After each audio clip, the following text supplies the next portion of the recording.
ভাই সব কিছু তো ভাঙ্গেই দিছে আপনার, তাও দেখতেছি এখানে কিবা করে আছেন, কি করেন? মানে আমার হাঁস মুরগি আছে মানে 30-35টি, সেই জন্য ভাঙ্গিয়া ছিঁড়ে দিয়েছে। আমি হাঁস মুরগি ওটা রাইতে হারায় যাবে গা, যার জন্য এটা খালি এলাই ইট দিয়ে বেড়া দিয়ে হাঁস মুরগি ওটা রাখা হবে না। আপনার কি সব বাড়িঘর ভেঙে দিছে? হ্যাঁ, আমার এটা ক্লিয়ার ক্লিয়ার ভেঙে দিচ্ছে। এটা লেট্রিন আছে, লেট্রিনটা ভেঙে দিচ্ছে। তাহলে আপনি এখন যাবেন কোনে? এখন যাওয়ার মতো তো আর আমার কোনো জায়গা নাই। অন্য জায়গায় মাটি টাটি কেনেন নাই? অন্য জায়গায় কোনো মাটি জমা কিনে নি, অন্য জায়গায় আমার মাটি জমা নাই। এখন এই জায়গায় যতদিন আছি আমি তিরপল বান্ধে এই জায়গায় থাকি। কোনো জায়গায় যাওয়ার জায়গা নাই আর? যাওয়ার মতো কোনো বুদ্ধি নেই, ক্যাপাসিটি নেই। যদি এই জায়গা থেকে তখন হরাই দেবো আমি তখন হাই রোডে যাবো, রাস্তার সাইডে যায়। রাস্তা রাস্তা ছাড়া মানে রেল লাইন? রেল নাই। তাহলে এই বাড়িটা, এই ভাঙ্গা বাড়িটা আপনার? আমার এই যে প্রিয় দর্শক বন্ধুরা, এই যে বাড়িটা দেখতেছেন, এই যে বহুত কষ্ট করে এই বাড়িটা বানাইছিল। প্রশাসনে এসে এইভাবে ভাঙ্গে দেহে তছনছ করে থেকে গেছে। মনে হয় ইসরায়েল আর ফিলিস্তিনের যে যুদ্ধ হইলে যে পরিবেশ হয়, সেই পরিবেশ এখন বর্তমানে এখানে আপনারা দেখতেছেন। এই যে মানে কিচ্ছু নাই, যা ছিল একদম ছাতু করে থিয়ে গেছে, ভাঙ্গাচুরা খানচুর করে থিয়ে গেছে।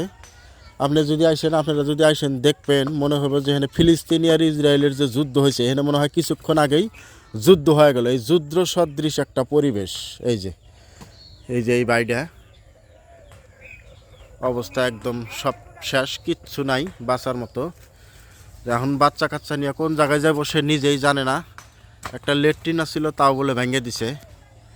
তো এই দেখেন, এই যে আপনার মনে হবে, এটা দেখলে মনে হবো যে অল্প কিছু সময় আগেই বোধহয় এই জায়গায় ইসরায়েল আর ফিলিস্তিনের যে যুদ্ধ কারবার টারবার চললো, গাজা স্ট্রিপ, গাজায় যে ধ্বংসলীলা, সেই ধ্বংসলীলা সদৃশ। এই যে একটা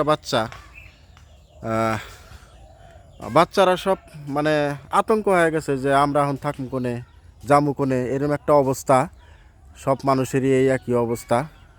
এই যে চতুর্দিকটা আমি আপনাদের দেখাইলাম, এই যে মানে কিচ্ছু নাই এই জায়গাতে। ভাই এই জায়গায় কত বছর ধরে থাকেন? মোটামুটি 35-36 বছর ধরে এই জায়গায় থাকে, বসতি করে।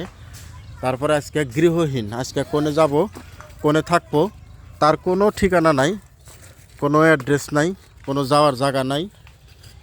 তো এখন বলতেছে যে রাস্তায় থাকবো কিছুদিন, তারপরে দেখি। বাচ্চা কাচ্চা মানে এটা আপনাদের ভিডিওর মধ্যে আনলাম না বাচ্চা কাচ্চাকে এই জন্যেই। বাচ্চা কাচ্চা স্কুল টিস্কুলে পড়ে, তাদের জীবন ধ্বংস। যে এখন কোন জায়গায় যাবো, বাচ্চা কাচ্চার এই জায়গায় স্কুল টিস্কুল আছে, এখন যদি অন্য জায়গায় যাই স্কুলের কী অবস্থা হবো, বাচ্চা কাচ্চার পড়াশোনার কী অবস্থা হবো, বাইরে যেমন এই কথা আর কি। তো সামগ্রিক দৃশ্যটা আপনাদের দেখাইলাম বন্ধুরা, খুবই মর্মান্তিক, খুবই আবেগিক, খুবই করুণ দৃশ্য। এটা ভাষায় বর্ণনা করার মতো ভাষা আমার কাছে নাই, জানা নাই।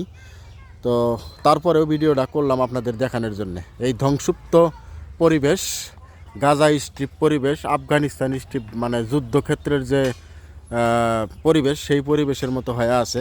অল্প কিছু সময় আগে এই জায়গায় প্রশাসনে বুলডোজার চালাইয়া আপনাদের আরেকটা কথা বলি, এই জায়গাটা হচ্ছে বিলাসীপাড়া, মানে আসামের ধুবড়ী জেলার বিলাসীপাড়ার চিরাকুটা প্রথমখণ্ড গ্রামের এই সামগ্রিক দৃশ্য আমি আপনাদের দেখাইলাম।